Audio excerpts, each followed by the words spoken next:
ចឹងចំណុចទី2ទៅដឹងជាមួយនឹងការប្រើប្រាស់ជាមួយនឹង iOS ឬក៏ទូរស័ព្ទ iPhone អញ្ចឹង step ដំបូងដូចខ្ញុំបានប្រាប់ហើយអញ្ចឹងទៅដឹងជាមួយនឹងការ share screen បានគឺតម្រូវយើងប្រើជាមួយនឹង the same Wi-Fi អាហ្នឹងគឺទី1យើងត្រូវតែប្រើមុនគេអញ្ចឹងបន្តមកទៀតយើងនឹងប្រាប់ថាតើទៅដឹងជាមួយនឹងការ share screen ទៅ iPhone ហ្នឹង share បែបណាតោះទៅមើលវិញទាំងអស់គ្នាអញ្ចឹងដើម្បីភ្ជាប់ជាមួយនឹងទូរស័ព្ទ iPhone ទី1យើងត្រូវតែ download app EasyCase Home នៅក្នុងបច្ចេកទេសសិនអញ្ចឹងអានេះខ្ញុំបាន down ហើយ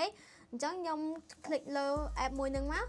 ឲ្យវាចេញជាផ្ទាំងបែបនេះបន្តមកទៀតយើងចូលដល់ការ connect ពីទូរស័ព្ទតែវិញម្ដងអូខេអញ្ចឹងយើងគ្រាន់តែមានទូរស័ព្ទ iPhone មកបន្ទាប់មកទៀតយើង scroll ពីលើចុះមកក្រោមឃើញពាក្យថា case screen ហើយអាកន្លែងរូប case screen ធម្មតាទូទៅហ្នឹងចុចនៅលើវាមកវានឹងចេញឈ្មោះ EasyCase Home ហើយអញ្ចឹងយើងចុចនៅលើវា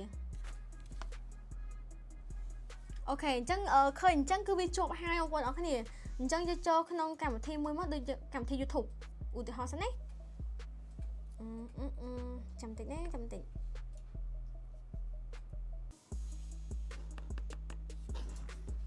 នេះដល់គ្នាវាចេញមកក្រោយខ្នងខ្ញុំហាងអីនេះស្រួលមែនតើ Alright